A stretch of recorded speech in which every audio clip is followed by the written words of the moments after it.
മാതാപിതാക്കളെ വേദനിപ്പിക്കുന്നവന് മരണത്തിന് ശേഷം വേറെ ഇവിടെ വെച്ച് തന്നെ അള്ളാഹു തരും. അള്ളാഹു നമ്മളെ കാക്കുമാറാകട്ടെ. എത്രയോ പേര് അനുഭവിക്കണില്ലേ? മാതാപിതാക്കളെ കണ്ണുനീര് കുടിപ്പിച്ച ഒരുത്തനെങ്കിലും നേരെയായിട്ടുണ്ടോ മനുഷ്യ ഈ ലോകത്ത്? ഇല്ലടാ. എത്ര വലിയ കൊലകൊമ്പനാണെങ്കിലും തല്ലണമെന്നോ ചീത്ത വിളിക്കണമെന്നൊന്നുമില്ല. ഒരു സഹാബി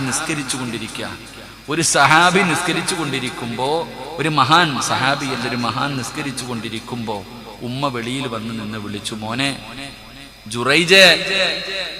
ജുറൈജ് എന്ന് പറയുന്ന ചെറുപ്പക്കാരൻ നമ്മളെ പോലെ കഞ്ചാവടിച്ച് നടക്കുന്നവനല്ല. 24 മണിക്കൂർ ഇബാദത്ത, പെണ്ണുപോലും കിട്ടിയിട്ടില്ല. ജുറൈജ് ഒറ്റയ്ക്ക് ഭയങ്കര നിസ്കാരവാ. വീട്ടിൽ നിന്നാൽ നിസ്കരിക്കാൻ പറ്റാത്തത് കൊണ്ട് ഒറ്റയ്ക്ക് പോയി റൂം കെട്ടിയിട്ട് രാവും പകലും നിസ്കാരം. മോനെ കാണണമെന്ന് ഉമ്മയ്ക്ക് ആഗ്രഹം. ഉമ്മ വന്നിട്ട് വിളിച്ചു, മോനെ ജുറൈജ്. ജുറൈജ് നിസ്കരിച്ചുകൊണ്ടിരിക്കുക. കൈയടിച്ചില്ല. കൈയടിച്ചിട്ട് സലാം വീട്ടിക്കെട്ടി എന്തേന്ന് ചോദിക്കാമെന്ന് കരുതി ഉമ്മ വീടിന് വെളിയിൽ കാത്തു നിന്നു. കുറച്ചു കഴിഞ്ഞപ്പോ ഒന്നും അറിയില്ല, ഉമ്മ പോയി. ജുറൈജ് നിസ്കാരം കഴിഞ്ഞ് ഇറങ്ങി നോക്കിയപ്പോഴത്തേക്ക് ഉമ്മ പോയി. ഉമ്മ പിന്നെയും വന്നപ്പോഴും ജുറൈജ് നിസ്കാരത്തില. ഉമ്മ വിളിച്ചു, മോനെ ജുറൈജ്. ഇല്ല, അപ്പോഴും നിസ്കാരത്തില. സത്യത്തിൽ ഇസ്ലാമിന്റെ നിയമം എന്തെന്നറിയോ? ഈ കെട്ടിയ കൈ അടിക്കാൻ പാടില്ല എന്നാ. നിസ്കരിക്കാൻ വേണ്ടി ഒരാൾ കൈ കെട്ടിക്കഴിഞ്ഞാൽ ആ കൈ അടിക്കാൻ പാടുണ്ടോ? അടിക്കാൻ പാടില്ല. എന്നാൽ നീ സുന്നത്ത് നിസ്കരിച്ചു കൊണ്ടിരിക്കുന്ന സമയം നിന്റെ ഉമ്മ വന്നിട്ട്, ഇപ്പൊ ഞാൻ സുന്നത്ത് നിസ്കരിക്ക, എന്റെ ഉമ്മ വന്നിട്ട് സിറാജേ, മോനെ സിറാജേ എന്ന് വിളിച്ച അള്ളാടെ മുന്നിൽ കെട്ടിയിരിക്കണ ഈ കൈ അഴിച്ചിട്ടിട്ട് എന്തേ ഉമ്മച്ചി എന്ന് ചോദിക്കണമെന്ന് നബിയുനാ റസൂലുള്ളാഹി. അതാടെ ഉമ്മ. അള്ളാടെ മുന്നിൽ കെട്ടിയ കൈ പിന്നെ അടിക്കാൻ പാടില്ല എന്നാ. പക്ഷെ ഉമ്മ വിളിച്ചാലോ നിസ്കാരമല്ല. പടച്ചോനെ, ഞാൻ അങ്ങനെ നിൽക്കരുത്. ജുറൈജിനത് അറിയില്ലായിരുന്നു. ജുറൈജ് എന്ത് ചെയ്ത് നിസ്കരിച്ചുകൊണ്ട് തന്നെ നിന്നു. ഉമ്മ വിളിച്ചു, കൈയഴിച്ചില്ല, ഉമ്മ പോയി. പക്ഷെ മൂന്നാമതും വന്നു, അപ്പോഴും നിസ്കാരം. പക്ഷെ ഉമ്മയുടെ മനസ്സ് വേദനിച്ചു. എന്റെ വല്ലാത്ത നിസ്കാരല്ലേ അള്ളാഹുവേ, മരിക്കുന്നതിന് മുമ്പ് ഇവനെ ഒന്ന് നാണം കെടുത്തിയേക്കണേ പടച്ചവനെ, ഒരൊറ്റ വാക്ക്. അവൻ എത്രയും വലിയ നിസ്കാരവും വലിയ ഇതും. പടച്ചവനെ, ഇവനെ മരിക്കുന്നതിന് മുമ്പ് നീ ഇവനെ ഒന്ന് നാണം കെടുത്തണം പടച്ചവനെ. ഉമ്മ ഒറ്റ വാക്കും പറഞ്ഞിട്ട് പോയി. ജുറൈജ് ഇതൊന്നും അറിഞ്ഞില്ല. പടച്ചവനെ, ജുറൈജ് ചെറുപ്പക്കാരനാ. ആ നാട്ടിലെ ഏറ്റവും വഴിപടച്ച ഒരു സുന്ദരിയായ പെണ്ണുണ്ട്. ഇവനെ എപ്പോഴും ലൈനടിക്കുന്നുണ്ട്. പക്ഷെ ജുറൈജ് വീഴണില്ല. ഈ പെണ്ണ് ജുറൈജിന്റെ റൂമിനകത്ത് പോയിട്ട് ഉടുതുണി ഉരിഞ്ഞ് കാണിച്ചു കൊടുത്തു. എന്നിട്ട് ഈ ചങ്ങാതി നിസ്കരിച്ചുകൊണ്ടിരിക്കുക. പക്ഷെ ഈ പെണ്ണെന്ത് ചെയ്ത് വരുന്നതും പോകുന്നതും നാട്ടുകാർ കണ്ടു. ഒരു ദിവസം ഈ പെണ്ണ് നാട്ടുകാരോട് പറയുന്നു, ഞാൻ എന്റെ കയ്യിലിരിക്കുന്ന ഈ കുഞ്ഞിന്റെ വാപ്പ ജുറൈജ. നാട്ടുകാരോട് മുഴുവനും പറഞ്ഞുകൊണ്ട് നടന്നു. ഈ പെണ്ണ് പറയുക, ഈ കുഞ്ഞിന്റെ വാപ്പ ജുറൈജ. പടച്ചവനെ നാണം കെടാൻ തുടങ്ങി. പറയണ പള്ളിയിലെ ഖതീബിനെ കുറിച്ച് കേട്ടാ പിന്നെ വിടുവോ? വീടൊക്കെ തല്ലി പൊളിച്ചു, ജുറൈജിനെ അടിച്ചു. വല്ലാത്ത പ്രശ്നമായി. നാട്ടുകാർ മുഴുവനും നാറി നാണം കെട്ടു. ജുറൈജ് തങ്ങൾ ഇങ്ങനെ ചിന്തിക്കുക, അല്ല ഞാൻ എന്ത് തെറ്റ് ചെയ്തിട്ടാ അല്ല. അവസാനം ജുറൈജ് റളിയല്ലാഹു തആല മഹാനവറുടെ ചരിത്രം പറയുന്നു, എല്ലാവരുടെ മുന്നിലും നാണം കെട്ടു. ചോര കുഞ്ഞിനെ കൊണ്ടുവന്ന് നിർത്തിയിട്ട് പെണ്ണ് പറയുന്നു, ഇതിന്റെ വാപ്പ ജുറൈജ. ഇങ്ങനെ കാണിച്ചു കൊടുക്ക, ഒരു തെളിവുമില്ല. കാരണം ഈ പെണ്ണ് കയറി ഇറങ്ങി പോകുന്നത് നാട്ടുകാർ കണ്ടിട്ടുണ്ട്. അവസാനം ജുറൈജ് ചോദിച്ചു, എനിക്ക് സത്യം തെളിയിക്കാൻ ഒരു നിമിഷം തരുമോ? ഞാൻ തെളിയിച്ചു തരാം, ഇതെന്റെ കുഞ്ഞാണോ ഇല്ലയോ എന്ന് ഞാൻ തെളിയിച്ചു തരാം. ജുറൈജ് എന്ന് പറയുന്ന ചെറുപ്പക്കാരൻ ചോദിച്ചു. അവര് സമ്മതിച്ചു. 2 റക്അത്ത് നിസ്കരിച്ചു. സുജൂദിൽ കിടന്നിട്ട് അള്ളാഹുവിനോട് പറഞ്ഞു, പടച്ചവനെ, ഞാൻ എന്ത് തെറ്റാ അള്ളാഹ് ചെയ്തേ? റബ്ബേ, ഞാൻ എന്ത് ചെയ്തതിന്റെ പേരില്ല? അപ്പോഴാ പറഞ്ഞു കൊടുക്കണത് ഉമ്മാടെ ശാപമാ. അവസാനം ജുറൈജ് കരഞ്ഞു. എന്നിട്ട് വഴി പറഞ്ഞു കൊടുത്തു. പടച്ച റബ്ബ്, ഈ പാല് കുടിക്കണ ചോര കുഞ്ഞിനെ ഇഞ്ഞ് കൊണ്ടുവരാൻ പറഞ്ഞു. ആ പാല് കുടിക്കുന്ന ചോര കുഞ്ഞിനെ കൊണ്ടുവരാൻ പറഞ്ഞു. അത്തഹയ്യാത്തിൽ ഉയർത്തുന്ന ഈ കൈയെടുത്ത് കുഞ്ഞിന്റെ പൊക്കിളിന്റെ മുകളിൽ വെച്ചിട്ട് ചോദിച്ചു, മോനെ, നിന്റെ വാപ്പ ആരാടാ? എല്ലാരും ചോദിച്ചു, ജുറൈജ, നീ എന്താടാ ഞങ്ങളെ കളിയാക്കുകയാ? ഈ പാല് കുടിക്കണ കുഞ്ഞ് സംസാരിക്കുവോ? ഈ പാല് കുടിക്കുന്ന കുഞ്ഞ് സംസാരിക്കോ? നീ എന്താ ഞങ്ങളെ പരിഹസിക്കുകയാണോ? ജുറൈജ് പിന്നെയും ചോദിച്ചു, മോനെ, നിന്റെ വാപ്പ ആരാടാ? ഉറക്ക വിളിച്ചു പറ. അപ്പ ആ കുട്ടി പറഞ്ഞു കൊടുത്തു, എന്റെ വാപ്പ ജുറൈജല്ല, ഒരാട്ടിടയന. അള്ളാഹു നമുക്ക് ഈമാൻ നൽകുമാറാകട്ടെ. എന്തിന്റെ പേരിൽ? നിസ്കരിച്ചു കൊണ്ടിരുന്ന സമയത്ത് ഉമ്മ വിളിച്ചിട്ട് വിളി കേൾക്കാത്തതിന്റെ പേരിൽ. അപ്പൊ പിന്നെ നമ്മുടെ കാര്യം പറയണ്ടല്ലോ. അള്ളാഹു കാക്കുമാറാകട്ടെ. മഹാനായ നബി മുഹമ്മദ് മുസ്തഫ സല്ലല്ലാഹു അലൈഹി വസല്ലമ തങ്ങൾ പറയുന്ന മൂന്നാമത്തെ മനുഷ്യനാരാ?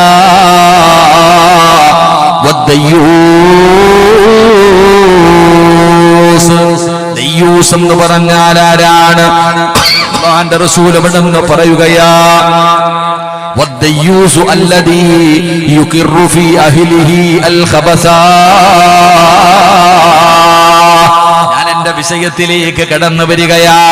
അല്ലാഹുവിന്റെ പ്രവാചകൻ പറയുന്ന സ്വർഗ്ഗത്തിലേക്ക് കടക്കാൻ കഴിയാത്ത മൂന്നാമത്തെ മനുഷ്യനാരെന്നറിയുവോ? തന്റെ ഭാര്യ, തന്റെ മക്കള്, പടച്ചവരെ തന്റെ ഭാര്യ സന്താനങ്ങൾ, തന്റെ പ്രിയപ്പെട്ട ഭാര്യയുണ്ടല്ലോ, ആ പ്രിയപ്പെട്ട ഭാര്യയ്ക്ക് വൃത്തികേടിന് സമ്മതം കൊടുക്കുന്ന ഭർത്താവ്. എന്ത് മോശമായ കാര്യം ചെയ്യാൻ, ഏത് വൃത്തികേടുകളെ ചെയ്യുവാനും സമ്മതം കൊടുക്കുന്ന ഭർത്താവേ, തഴമ്പുണ്ടെങ്കിലും താടിയുണ്ടെങ്കിലും ആലിമാണെങ്കിലും ഹജ്ജ് ചെയ്തവനാണെങ്കിലും വഅദ് പറയുന്നവനാണെങ്കിലും തങ്ങളാണെങ്കിലും ഏത് വലിയാണെങ്കിലും തന്റെ പ്രിയപ്പെട്ട ഭാര്യ വൃത്തികേടുകൾ ചെയ്യാൻ സിനിമ കാണാ, സീരിയല് കാണാ, തുണി മറയ്ക്കാതെ നടക്കാ, ഔറത്ത് തുറന്നിട്ട് കൊണ്ട് നടക്കാ, ഏത് പേക്കൂത്തുകളും കാണിക്കാൻ സമ്മതം കൊടുത്താ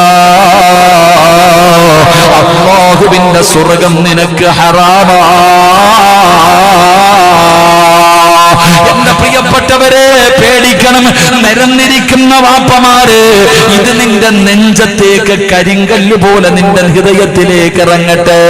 ഇത് നിന്റെ നെഞ്ചത്തിലേക്കാ ഞാൻ പറഞ്ഞത്. റസൂലുള്ളാഹി തങ്ങൾ പറയുകയാ, പടച്ചവനെ നിന്റെ പ്രിയപ്പെട്ട ഭാര്യ എന്തെല്ലാം ദുസ്വഭാവങ്ങളാണ് അവൾക്ക്.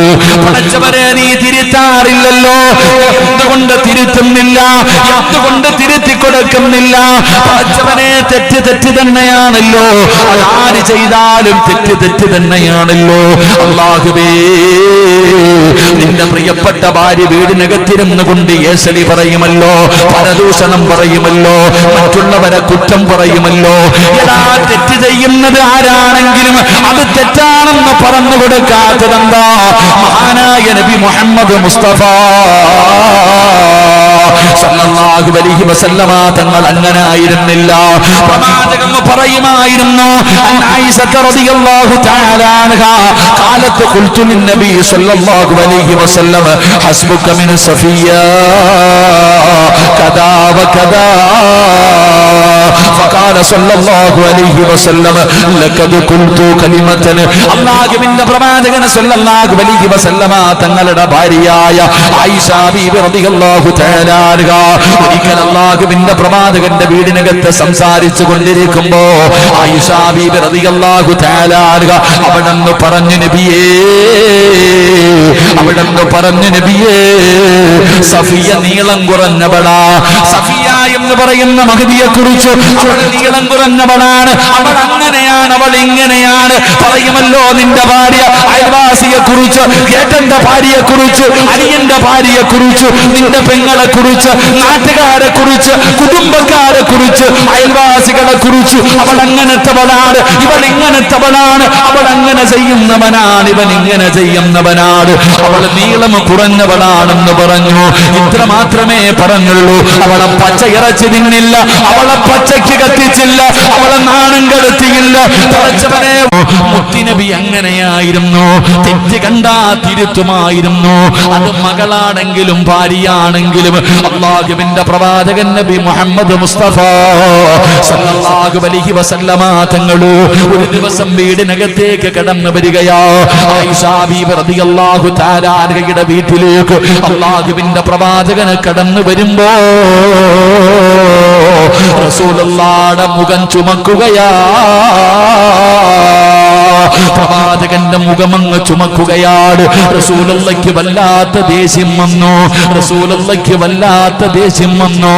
ആയിഷ ബീവി റളിയല്ലാഹു തആല അൻഹ അവിടുന്ന് ചോദിക്കുന്നു, നബിയേ, യാ റസൂലല്ലാഹ്, എന്തു പറ്റി നബിയേ, എന്തു പറ്റി നബിയേ? അല്ലാഹുവിന്റെ പ്രവാചകൻ പറഞ്ഞ മറുപടി എന്തെന്നറിയുമോ? ഒരിക്കൽ ആയിഷ ബീവി റളിയല്ലാഹു തആല അൻഹയുടെ വീടിനകത്ത് കടന്നു വരുമ്പോ റസൂലുള്ളാഹി തങ്ങളുടെ മുഖം ചുമന്നു തുടുത്തു. വല്ലാത്ത ദേഷ്യം വന്നു. ആയിഷ ബീബി പേടിച്ചു പോയി. എന്തേ നബിയെ, എന്തു പറ്റി നബിയെ? ആയിഷ, നീ കിടക്കുന്ന വിരിപ്പ് നീ കണ്ടില്ലേ? നീ കിടക്കുന്ന വിരിപ്പ് കണ്ടില്ലേ? നീ കിടക്കുന്ന വിരിപ്പ് നീ കണ്ടില്ലേ? ആ വിരിപ്പിന്റെ അകത്തൊരു ചിത്രമുണ്ടായിരുന്നു. മഹാനായ നബിയിന റസൂലുള്ളാഹി. ആയിഷ ബീബി വിരിച്ചിരുന്ന വിരിപ്പിന്റെ അകത്ത് ഒരു ചിത്രമുണ്ടായിരുന്നു, ഒരു ജീവിയുടെ പടം ഉണ്ടായിരുന്നു. ഈ പടം കണ്ടിട്ട് നബി സല്ലല്ലാഹു അലൈഹി വസല്ലമ തങ്ങൾ കോപം കൊണ്ടിട്ട്, നീ ഇത് കണ്ടില്ലേ? ഇതുള്ള വീട്ടിൽ മലക്ക് വരൂന്ന് നിനക്കറിയില്ലേ? മനുഷ്യൻ ഈ ജീവികളുടെ രൂപമുള്ള വീട്ടിൽ മലക്കുകൾ വരില്ല എന്ന് നിനക്കറിയില്ലേ? നീ എന്താ ഇത് കാണിക്കുന്നത്? അത് മുറിച്ചുകള ആയിഷ എന്ന് നബി മുഹമ്മദ് മുസ്തഫ, മഹാനായ നബി മുഹമ്മദ് മുസ്തഫ. ഇവിടെ നിങ്ങൾ നോക്കടോ, വീടിൻ്റെ അകത്ത് വിരിച്ചിട്ടിരുന്ന ഒരു പുതപ്പിൻ്റെ അകത്ത് ഒരു ചിത്രം കണ്ടപ്പോ ഈ വീട്ടിൽ റഹ്മത്തിന്റെ മലക്ക് വരത്തില്ല, ഇത് വെട്ടിമുറിച്ച് കളയെന്ന് മുത്തുനബി പറഞ്ഞെങ്കിൽ നമ്മുടെ വീടിനകത്ത് അവസ്ഥ ആലോചിച്ച് വയ്ക്കേ. നമ്മുടെ വീടിനകത്ത് അവസ്ഥ ആലോചിച്ച് വയ്ക്കേ. സുബ്ഹാനല്ലാഹ്, അല്ലാഹു കാക്കുമാറാകട്ടെ. അവിടെ മലക്കില്ല, പിന്നെ കുഴപ്പമില്ല. വരുന്നുണ്ടെങ്കിലല്ലേ കുഴപ്പമുള്ളൂ. അള്ളാന്റെ മലക്ക് വീട്ടിൽ വന്നാലല്ലേ കുഴപ്പമുള്ളൂ. ഞാൻ എപ്പോഴും പൂച്ചയെ കുറിച്ച് വഴുതു പറയും. പൂച്ചയെ വളർത്താൻ പാടില്ല എന്ന് ഞാൻ പറഞ്ഞിട്ടില്ല. എൻ്റെ പ്രിയപ്പെട്ട സഹോദരങ്ങളെ, പൂച്ചയെ വളർത്താൻ ഞാൻ അതിൻ്റെ ഹദീസ് പഠിച്ചു. അള്ളാഹു നമുക്ക് ഈമാൻ തരുമാറാകട്ടെ. പൂച്ചയെ വളർത്താൻ പാടുണ്ടോ? നബി സല്ലല്ലാഹു അലൈഹി വസല്ലമ തങ്ങൾ പൂച്ചയെ ഇഷ്ടപ്പെട്ടിട്ടുണ്ട്. പൂച്ചയെ വളർത്താൻ വീട്ടിൽ. അള്ളാഹു ഭാഗ്യം തരുമാറാകട്ടെ. സന്തോഷമായില്ലേ? സന്തോഷമായില്ലേ? ഇപ്പൊ പെണ്ണുങ്ങളൊക്കെ പറയണ്ട, ഉമ്മ കേക്കുമ്മ പൂച്ചയെ വളർത്താം. നിരങ്ങളെ, എങ്കിലും മസല പറഞ്ഞു തരട്ടെ. പൂച്ചയെ വളർത്താം. പൂച്ചയെ നബി സല്ലല്ലാഹു അലൈഹി വസല്ലമ തങ്ങൾ ഇഷ്ടപ്പെട്ടിട്ടുണ്ട്, സഹാബത്തും ഇഷ്ടപ്പെട്ടിട്ടുണ്ട്. അള്ളാഹു വളർത്താൻ ഭാഗ്യം തരുമാറാകട്ടെ. അള്ളാഹു വളർത്താൻ ഭാഗ്യം തരുമാറാകട്ടെ. ഇത് മാത്രം ക്ലിപ്പെടുത്തേക്കരുതട്ടാ. പക്ഷേ പൈസ കൊടുത്തിട്ട് പൂച്ചയെ വാങ്ങൽ ഹറാമാണെന്ന് നബിയിന റസൂലുള്ളാഹി. എന്തേ ഹദീസ്? എന്തേ ഹദീസ്? എന്തേ ഹദീസ്? ഹദീസ് വേണോ? ഞാൻ ഇവിടെ എഴുതി വെച്ചിട്ടുണ്ടായിരുന്നു. അല്ലാഹു നമുക്ക് ഈമാൻ നൽകുമാറാകട്ടെ. എന്താ പഠിച്ചത്? നബി സല്ലല്ലാഹു അലൈഹി വസല്ലമ തങ്ങൾ പറഞ്ഞു, പൈസ കൊടുത്തിട്ട് നീ പൂച്ചയെ വാങ്ങാനും പാടില്ല, നീ അതിനെ വിൽക്കാനും പാടില്ലെന്ന് നബിയിന റസൂലുള്ളാഹി. ഇപ്പൊ കത്തിയ. അല്ലാഹു ഈമാൻ തരുമാറാകട്ടെ. അപ്പൊ ഈ പൂടെയൊക്കെ ഉള്ള സിംഹത്തെ പോലെ നടക്കുന്ന പൂച്ചയെ നീ ഫ്രീ ആയിട്ട് മേടിച്ചതാ? ഫ്രീ ആയിട്ട് മേടിച്ചതാ? അല്ലാഹു ഈമാൻ തരുമാറാകട്ടെ. അല്ലാഹു ഈമാൻ തരുമാറാകട്ടെ. 3 സ്വലാത്ത് പറ. സല്ലല്ലാഹു അലാ മുഹമ്മദ്, സല്ലല്ലാഹു അലാ മുഹമ്മദ്, സല്ലല്ലാഹു അലൈഹി വസല്ലം, അല്ലാഹുമ്മ സല്ലി അലാ മുഹമ്മദ്, യാ റബ്ബി സല്ലി അലൈഹി വസല്ലം. അല്ലാഹു സ്വീകരിക്കുമാറാകട്ടെ. അല്ലാഹു സ്വീകരിക്കുമാറാകട്ടെ. ഈ സ്വലാത്തിന്റെ ബറക്കത്ത് കൊണ്ട് അല്ലാഹു നമ്മുടെ ദുനിയാവും നമ്മുടെ ആഖിറവും അല്ലാഹു രക്ഷപ്പെടുത്തുമാറാകട്ടെ. എൻ്റെ പ്രിയപ്പെട്ട സഹോദരങ്ങളെ, മഹാനായ നബി മുഹമ്മദ് മുസ്തഫ, മഹാനായ നബി മുഹമ്മദ് മുസ്തഫ സല്ലല്ലാഹു അലൈഹി വസല്ലമ തങ്ങൾ അവിടുന്ന് പറഞ്ഞു തരികയാ. അതുകൊണ്ട് എൻ്റെ പ്രിയപ്പെട്ടവരോട് ഞാൻ ഹദീസ് പറഞ്ഞു തരാം ഇൻഷാ അല്ലാഹ്. എന്തായാലും വെറുതെ പറഞ്ഞ് എന്തായാലും വിവാദത്തിന് കൊടുക്കില്ല. ഞാൻ അതിന്റെ ഹദീസ് ഇൻഷാ അല്ലാഹ് അവസാനം ഞാൻ പറയും. അല്ലാഹു നമുക്ക് ഈമാൻ നൽകുമാറാകട്ടെ. എൻ്റെ പ്രിയപ്പെട്ടവരെ, അല്ലാഹുവിന്റെ പ്രവാചകൻ സല്ലല്ലാഹു അലൈഹി വസല്ലമ തങ്ങൾ പറയുകയാ, അല്ലാഹുവിന്റെ പ്രവാചകൻ അവിടുന്ന് പറയുകയാണ്, സ്വഹാബാ, തെറ്റ് കണ്ടാ നിങ്ങൾ തിരുത്തണേ. നിങ്ങളുടെ ഭാര്യയ്ക്ക് നിങ്ങൾ അനുവാദം കൊടുക്കരുത്. നിങ്ങളുടെ ഭാര്യയ്ക്ക് നിങ്ങളെ സമ്മതം കൊടുക്കരുത്. എന്റെ പ്രിയപ്പെട്ടവരെ, അല്ലാഹുവിന്റെ പ്രവാചകൻ സല്ലല്ലാഹു അലൈഹി വസല്ലമ തങ്ങൾ അവിടുന്ന് പറയുമ്പോ ഈ നിരന്നിരിക്കുന്ന എന്റെ പ്രിയപ്പെട്ടവരോട് ചോദിക്കുകയാണ്, നമ്മുടെ വീടിന്റെ അകത്ത് നടക്കുന്ന അനാചാരങ്ങള്, നമ്മുടെ വീടിന്റെ അകത്ത് നടക്കുന്ന ഓരോ കാര്യങ്ങള് നമ്മൾ കാണുന്നവരാണ്, കേൾക്കുന്നവരാണ്. പക്ഷേ നമ്മൾ തിരുത്തുകയില്ലല്ലോ, നമ്മളത് തിരുത്താൻ തയ്യാറല്ലല്ലോ. എന്തുകൊണ്ട് നമ്മളത് തിരുത്തി കൊടുക്കുന്നില്ല? അല്ലാഹുവിന്റെ മുന്നിൽ രക്ഷപ്പെടാൻ തലമറയ്ക്കാതെ നടക്കുന്നത് പാപമാണെന്നറിയാത്ത ഏതു മനുഷ്യനാവുള്ളത്? ഉടുതുണി ഉരിഞ്ഞിട്ട് കിടന്ന് ആടുന്ന ആണിന്റെയും പെണ്ണിന്റെയും സിനിമ കണ്ട് ആസ്വദിക്കുന്നത് പാപമാണെന്നറിയാത്ത ഏതു ഭർത്താവുള്ളത്? നിസ്കരിക്കാതെ കിടക്കുന്നത് പാപമാണെന്നറിയാത്ത ഏത് ഭർത്താവുള്ളത്? എല്ലാവർക്കും അറിയുമല്ലോ. പക്ഷേ നമ്മൾ തിരുത്താൻ പ്രിയപ്പെട്ട പ്രിയപ്പെട്ട സഹോദരങ്ങള്, നിങ്ങൾ വല്ലാതെ പേടിക്കണം സഹോദരാ. അല്ലാഹുവിന്റെ പ്രവാചകൻ നബി മുഹമ്മദ് മുസ്തഫ സല്ലല്ലാഹു അലൈഹി വസല്ലമ തങ്ങൾ അവിടുന്ന് പറയുകയാ, പടച്ചവനെ നമ്മുടെ മക്കൾ ഇതെല്ലാം കണ്ടുകൊണ്ടല്ലേ വളരുന്നത്, നമ്മുടെ മക്കൾ ഇതൊക്കെ കണ്ടുകൊണ്ടാണ് വളരുന്നത്. പടച്ചവനെ വാപ്പയും ഉമ്മയുടെയും സ്വഭാവം മക്കൾ കണ്ടുകൊണ്ട് വളരുകയാ. എന്തിനാ സഹോദരാ പെണ്ണിനെ ഇത്രയും സൂക്ഷിക്കാ പറയുന്നത്? എന്തിനാ? പെണ്ണിനോട് വല്ലാത്ത ദേഷ്യമുള്ളത് കൊണ്ടല്ല, ഒരു പെണ്ണിന്റെ വിഷയത്തിൽ ഭർത്താവും മാതാപിതാക്കളും സൂക്ഷിക്കണമെന്ന് പറയാറുള്ള കാരണം എന്താ? ഒരു പെണ്ണ് നന്നായാ എല്ലാം നന്നാകുമല്ലോ, ഒരു പെണ്ണ് നന്നായാ ലോകം നന്നാകുമല്ലോ. വൽബലദു തയ്യിബു യഖ്റുജു നബാതുഹു ബിഇദ്നി റബ്ബി. അല്ലാഹുവിന്റെ പരിശുദ്ധമായ ഖുർആൻ പറഞ്ഞല്ലോ, ഒരു നല്ല ഉമ്മയുടെ വയറ്റിന്റെ അകത്തെ നല്ല മക്കൾ ജനിക്കാറുള്ളൂ, ഒരു നല്ല ഉമ്മയുടെ ഗർഭാശയത്തിലെ നല്ല മക്കൾ ജനിക്കാറുള്ളൂ. അല്ലാഹുവിന്റെ ഖുർആനാണ് പറഞ്ഞത്. എന്റെ പ്രിയപ്പെട്ട പെങ്ങള്, ഒരു നല്ല ഉമ്മാനെ നിനക്ക് ഞാൻ പരിചയപ്പെടുത്തട്ടെ, ഒരു നല്ല ഉമ്മയെ ഞാൻ നിനക്ക് പറഞ്ഞു തരാ. പെണ്ണ് കെട്ടാൻ നടക്കുന്ന ചെറുപ്പക്കാര്, പെൺമക്കൾക്ക് ആ ഭർത്താവിനെ തെരഞ്ഞു നടക്കുന്ന ഉപ്പമാരോട് നിങ്ങൾക്ക് ഞാൻ ഒരു നല്ല പെണ്ണിനെ പറഞ്ഞു തരാ. മഹാനായ സയ്യിദുനാ ഉമർ ഇബ്നുൽ ഖത്താബ്, ഉമർ ഇബ്നുൽ ഖത്താബ് റളിയല്ലാഹു തആല അൻഹു പടച്ചവനെ റസൂലുള്ളാഹി പറഞ്ഞല്ലോ, നിങ്ങൾ വിവാഹം കഴിക്കുന്ന സമയത്ത് പരിഗണിക്കേണ്ടത് ദീനുള്ള പെണ്ണിനെ വേണം വിവാഹം കഴിക്കണമെന്ന് അല്ലാഹുവിന്റെ റസൂൽ പറഞ്ഞല്ലോ. മഹാനായ ഉമർ ഇബ്നുൽ ഖത്താബ് റളിയല്ലാഹു തആല അൻഹു രാജാ ഖലീഫയായിട്ടിരിക്കുമ്പോ രാത്രി ഇറങ്ങി നടക്കുകയാണ്, രാത്രിയിൽ ഇറങ്ങി നടക്കുകയാണ്. തന്റെ ജനങ്ങളുടെ അവസ്ഥയെ കുറിച്ചറിയാ ഉമർ തങ്ങൾ ഉറക്കമൊടിച്ചിട്ട് നടക്കുകയാ. ഉമർ ഇബ്നുൽ ഖത്താബ് റളിയല്ലാഹു തആല അൻഹു രാത്രിയിൽ ഇങ്ങനെ നടന്നു പോകുമ്പോ അതാ ഒരു കുടിലിനകത്ത് വഴക്ക് നടക്കുകയാ. ഒരുമ്മയും മകളും കൂടെ വീടിനകത്ത് വല്ലാത്ത വഴക്ക് നടക്കുകയാ. ഉമർ ഇബ്നുൽ ഖത്താബ് റളിയല്ലാഹു തആല അൻഹു ആ വീടിന്റെ ചാരത്തേക്ക് കടന്നു പോവുകയാണ്. ഒരുമ്മയും മകളും വല്ലാതെ വഴക്ക് കൂടുകയാണ്. എന്താ കാരണമെന്നറിയുവോ? ഉമ്മ പറഞ്ഞു, മോളെ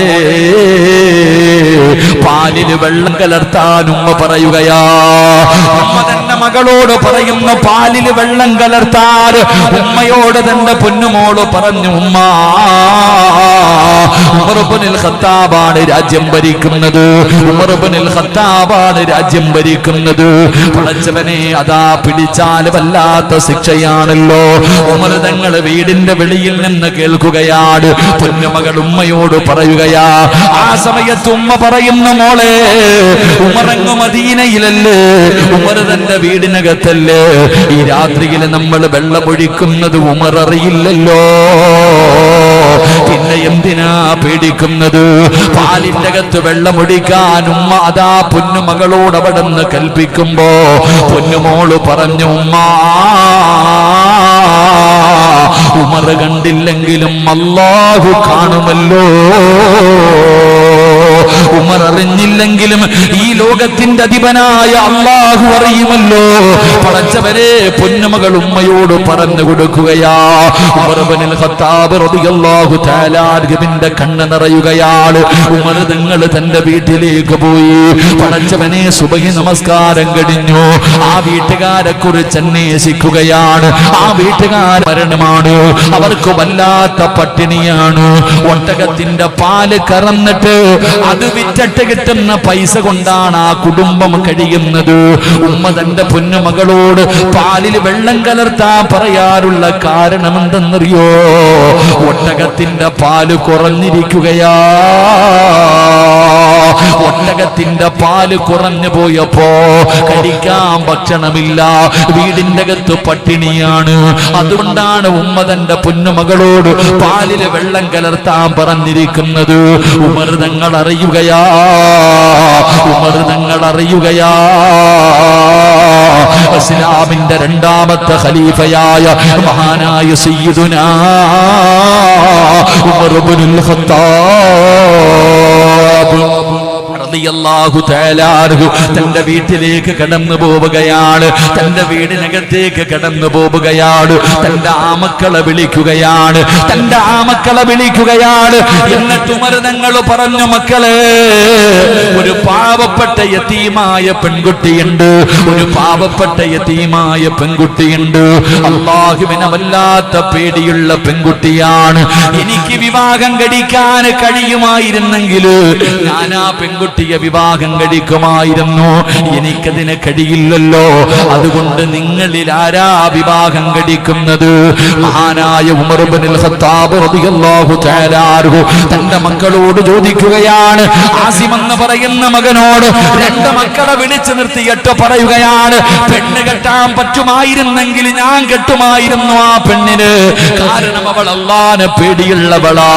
അവൾ അല്ലാഹുവിനെ പേടിയുള്ള ഒരു പെണ്ണാ. അവൾ തെറ്റ് ചെയ്യാത്ത പെണ്ണാണ്. അവൾ ഹറാമ് ചെയ്യാത്ത പെണ്ണാണ്. പടച്ചവനെ പേടിച്ച് നടക്കുന്ന പെണ്ണാണ്.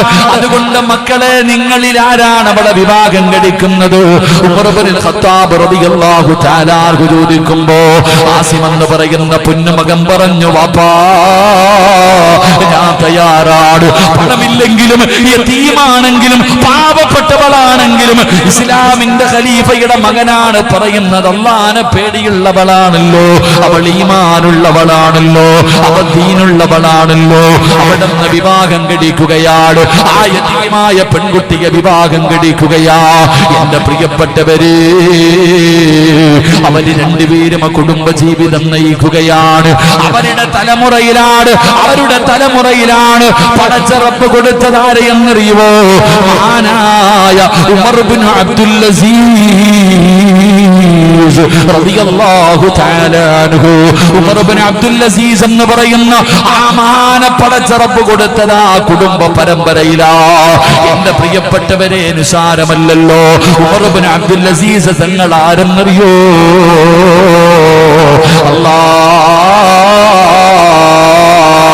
പടച്ചവനെ, സക്കറാത്തിന്റെ അവസ്ഥയിൽ കിടക്കുകയാ. മരണത്തോടെ മല്ലടിച്ചുകൊണ്ട് കിടക്കുമ്പോ തന്റെ പ്രിയപ്പെട്ട ഭാര്യ ഓടി വരികയാണ്. മരണത്തോട് മല്ലടിക്കുന്ന ഭർത്താവിന്റെ ചാരത്ത് വന്ന് നിൽക്കുകയാ. എന്തിനാ ഖിദ്മത്ത് ചെയ്യാറ്? മരിക്കാൻ പോകുകയാണല്ലോ. അവസാനമായിട്ടൊന്ന് ഖിദ്മത്ത് ചെയ്യാറ്. തന്റെ പ്രിയപ്പെട്ട ഭർത്താവിന്റെ ചാരത്ത് വന്ന് നിൽക്കുമ്പോ ഉമർ ഇബ്നു അബ്ദുൽ അസീസ് തങ്ങൾ പറയുന്നു, പെണ്ണേ, നീ എനിക്കെല്ലാം പൊരുത്തപ്പെടണേ. യാത്ര പറയുകയാണ്. എന്നിട്ട് പറഞ്ഞു, നീ വീടിന്റെ വെളിയിലിറങ്ങ്. എന്റെ അടുക്കൽ നിൽക്കല്ലേ.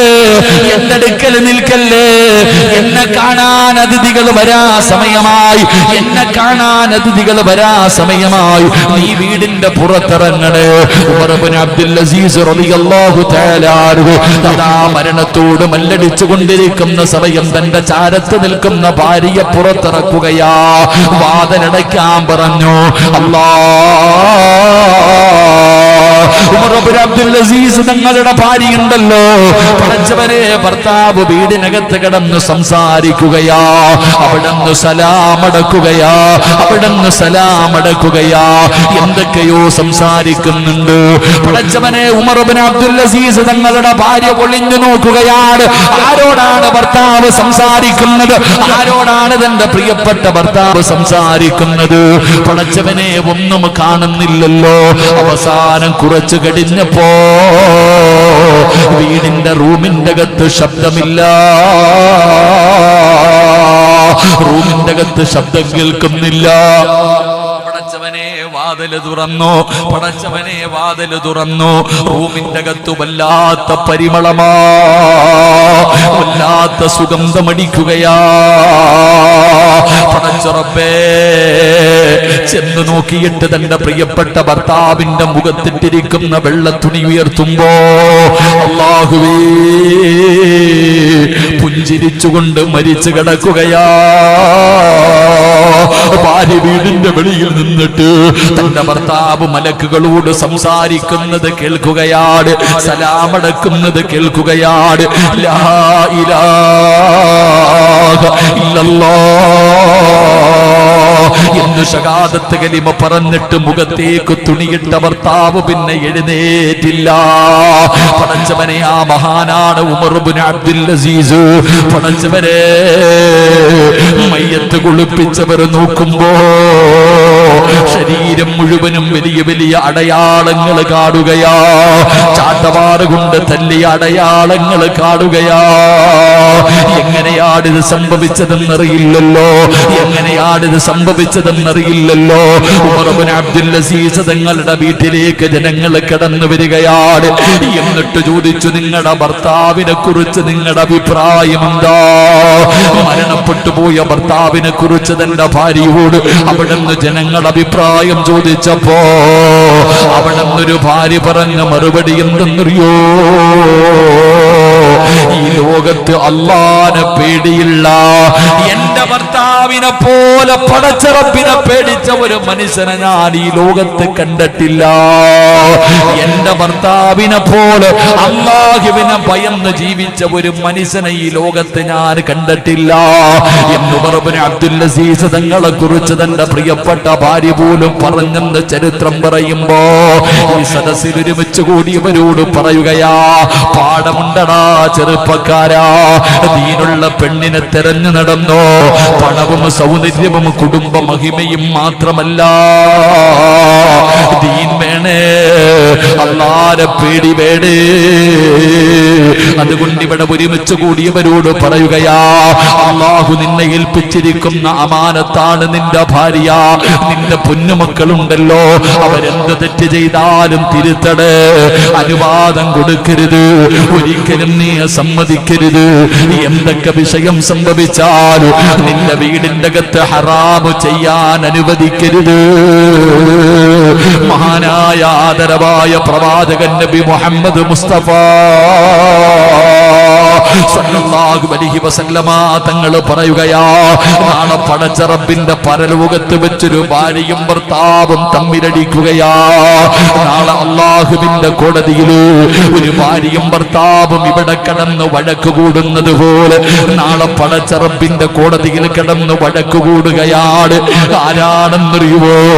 എന്തിനാ വഴക്ക് കൂടുന്നതെന്നറിയോ? എന്തിനാ വഴക്ക് കൂടുന്നതെന്നറിയോ? എന്നെ നശിപ്പിച്ചത് നിങ്ങളാ. നിസ്കരിക്കാതെ കിടന്നപ്പോ നിങ്ങൾ പറഞ്ഞാ ഞാൻ അനുസരിക്കുമായിരുന്നല്ലോ, എന്നെ കൊണ്ട് ചെയ്യിപ്പിച്ചില്ലല്ലോ. നിങ്ങൾ എഴുന്നേറ്റ് പള്ളിയിൽ പോയി എന്നെ നിസ്കരിക്കാൻ നിങ്ങൾ വിളിച്ചുണർത്തിയില്ലല്ലോ. ഞാൻ തലമറയ്ക്കാതെ നടന്നപ്പോ, ഞാൻ ചുരിദാറും സാരിയും ഉടുത്തിയിട്ട് നടന്നപ്പോ നിങ്ങളിത് തെറ്റാണെന്ന് എനിക്ക് പറഞ്ഞു തന്നില്ലല്ലോ.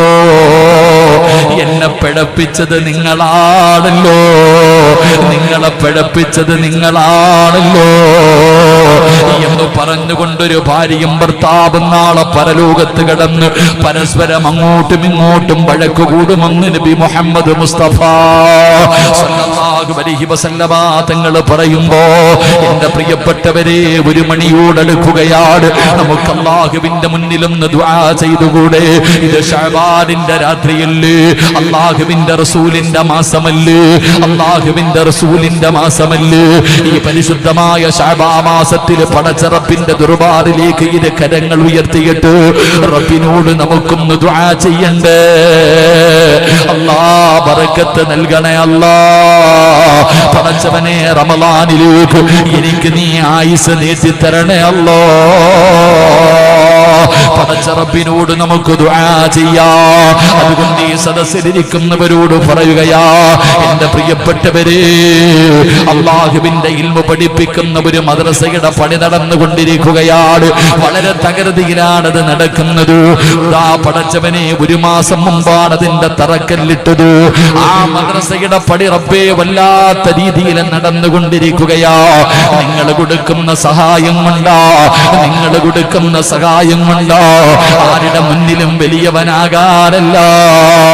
പടച്ചവനെ അല്ലാഹുവിന്റെ ഖുർആൻ പഠിക്കാറ്, ഹദീസ് പഠിക്കാറ്, പടച്ചവനെ നിസ്കരിക്കാൻ പഠിക്കാറ്, എല്ലാ നന്മകളും പഠിപ്പിക്കുന്ന ഒരു മദ്രസയ്ക്ക് വേണ്ടിയാ ആ മദ്രസയുടെ പണി നടന്നുകൊണ്ടിരിക്കുകയാ.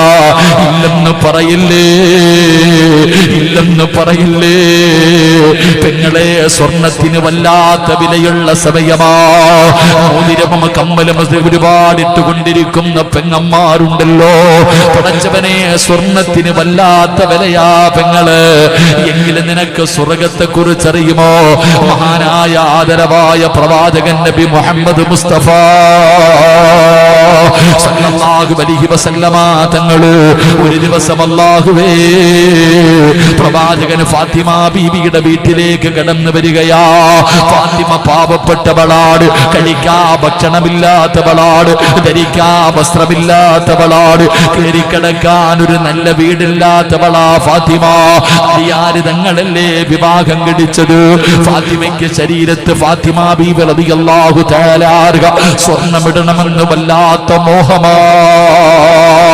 പടച്ചവനെ, മദീനയിലൂടെ പെണ്ണുങ്ങൾ സ്വർണ്ണമിട്ടുകൊണ്ട് നടക്കുന്നത് കാണുമ്പോ ഫാത്തിമ ബീവിക്ക് ഇവിടെ ആഗ്രഹമുണ്ടായിരുന്നു, ഒരിക്കലെങ്കിലും ഒരു സ്വർണ്ണമിടണമെന്ന്. ഒരിക്കലെങ്കിലും അല്ലാഹുവേ, ഫാത്തിമ ബീവിക്ക് വല്ലാത്ത ആഗ്രഹമായിരുന്നു. അങ്ങനെ ഒരുപാട് കാലം കാത്തിരുന്നു. അവസാനം ഒരു ദിവസം മഹാനായ സയ്യിദുനാ അലി ഇബ്നു അബീ ത്വാലിബ് റളിയല്ലാഹു തആല അൻഹു ആദ്യമായിട്ട് ഫാത്തിമ ബീവിക്കൊരു വള വാങ്ങിച്ചു കൊടുത്തു. എവിടെ നിന്നോ ഒരു വള കിട്ടി. ഫാത്തിമ ബീവിയുടെ കയ്യിൽ കൊണ്ടു കൊടുക്കുമ്പോ അല്ലാഹുവിന്റെ റസൂലിന്റെ പൊന്നുമോളുടെ സന്തോഷമുണ്ടല്ലോ, അല്ലാഹുവിന്റെ റസൂലിന്റെ പൊന്നുമോളുടെ സന്തോഷമുണ്ടല്ലോ. അയാര് തങ്ങളെ കെട്ടിപ്പിടിച്ച് ചുംബനം കൊടുക്കുകയാ. കാരണം സ്വർണ്ണവള വാങ്ങി തന്നിരിക്കുകയാ, സ്വർണ്ണവള വാങ്ങി തന്നിരിക്കുകയാ. ഫാത്തിമയ്ക്ക് എങ്ങനെയും അടുക്കാൻ കഴിയാത്ത സന്തോഷമാ. അപ്പോഴാണ് അല്ലാഹുവിന്റെ റസൂല് വരുന്നത്. ആ വളയിട്ടിട്ട് ഒരുപാട് നേരമായില്ല, ആ വളയിട്ടിട്ട് ഒരുപാട് നേരമായില്ല.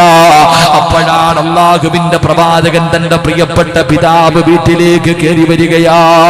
ഫാത്തിമ ബീവി ഉപ്പാനെ കാണിക്കാറ്, എന്റെ ഭർത്താവ് എനിക്കൊരു വള വാങ്ങി തന്നല്ലോ എന്ന് തന്റെ വാപ്പയെ കാണിക്കാ. ഫാത്തിമ ബീവി ഇങ്ങനെ കൈ ഉയർത്തി കാണിക്കുകയാ. അല്ലാഹുവിന്റെ പ്രവാചകൻ വീട്ടിലേക്ക് കടന്നു വരുമ്പോ ഫാത്തിമ ബീവി റളിയല്ലാഹു തആല തന്റെ കയ്യിൽ കിടന്ന സ്വർണ്ണവള തന്റെ ഭർത്താവ് വാങ്ങിത്തന്ന വള ഒന്ന് കാണിക്കുകയാണ്. റസൂലുള്ള കാണട്ടെ, എന്റെ ഭർത്താവ് വാങ്ങിത്തന്ന വളയൊന്ന് കാണട്ടെ എന്ന് പറഞ്ഞുകൊണ്ട് തന്റെ കയ്യിൽ കിടക്കുന്ന വള ഇങ്ങനെ കാണിച്ചു കൊടുക്കുകയാണ്. വീടിന്റെ മുന്നിൽ വന്ന മുത്തുനബിയുണ്ടല്ലോ, വീടിന്റെ മുന്നിൽ വന്ന അല്ലാഹുവിന്റെ പ്രവാചകൻ വീടിന്റെ അകത്ത് കേറിയില്ല. അല്ലാഹുവിന്റെ റസൂല് വീടിന്റെ അകത്ത് കേറിയില്ല. അല്ലാഹുവിന്റെ പ്രവാചകന് വീടിന്റെ അകത്ത് കേറിയില്ല. എന്റെ പ്രിയമുള്ളവരെ,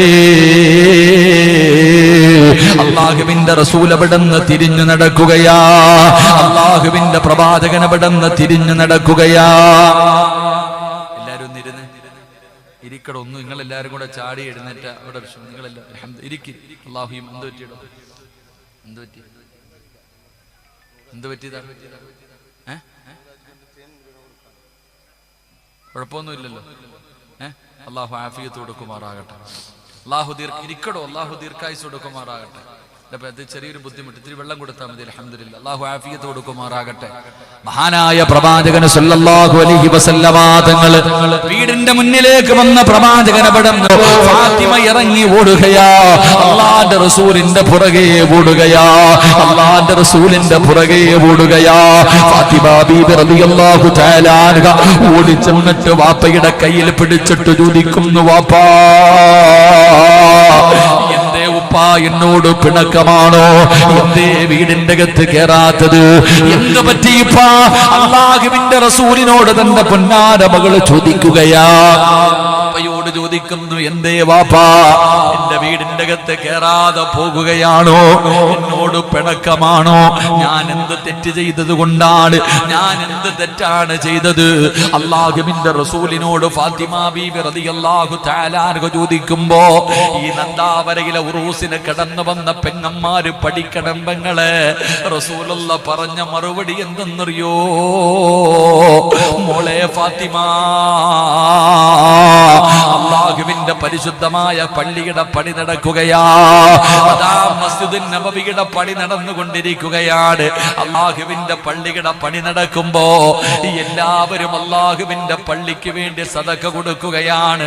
ഈ സമയത്ത് എന്റെ പൊന്നുമോളുടെ കയ്യിലൊരു വള കിടക്കുന്നല്ലോ. പള്ളിയുടെ പണി നടക്കുന്നു, എല്ലാരും അല്ലാഹുവിന്റെ പള്ളിയെ സഹായിക്കുമ്പോ എന്റെ പൊന്നുമോളുടെ കയ്യിലൊരു വള കിടക്കുന്നുണ്ടല്ലോ. എന്റെ പൊന്നുമോൾക്ക് സ്വർഗം വേണ്ടേ? എന്റെ പൊന്നുമോൾക്ക് സ്വർഗം വേണ്ടേ? അല്ലാഹുവിന്റെ റസൂല് ചോദിക്കുമ്പോ ഏത് വളയെന്നറിയോ? ഏത് വളയെന്നറിയോ? തന്റെ പ്രിയപ്പെട്ട ഭർത്താവ് എത്രയോ കാലം കഷ്ടപ്പെട്ട് ആദ്യമായിട്ട് ആഗ്രഹത്ത് പറയുന്നത് പള്ളിക്ക് പൈസ വേണ്ട സമയത്ത് എന്റെ പൊന്നുമോള് സ്വർണ്ണ വളയിട്ടുകൊണ്ട് നടക്കുകയാണോ? സ്വർഗം വേണ്ടേ ഫാത്തിമ? സ്വർഗം വേണ്ടേ ഫാത്തിമ? യാ റസൂലല്ലാഹ്, തന്റെ കയ്യിൽ കിടന്ന വള ഉരിയിട്ട് എനിക്ക് സ്വർഗം മതി നബിയേ. തന്റെ ഭർത്താവ് ആഗ്രഹത്തോടെ കൊണ്ടുകൊടുത്ത ആകെയുണ്ടായിരുന്ന വള ഊരിക്കൊടുത്തിട്ട് എനിക്ക് അല്ലാഹുവിന്റെ സ്വർഗം മതി എന്ന് പറഞ്ഞ് ഊരിക്കൊടുത്ത ഫാത്തിമ ബീവിയുടെ പുറകിൽ നിന്ന് സ്വർഗത്തിൽ പോകാൻ കൊതിക്കുന്ന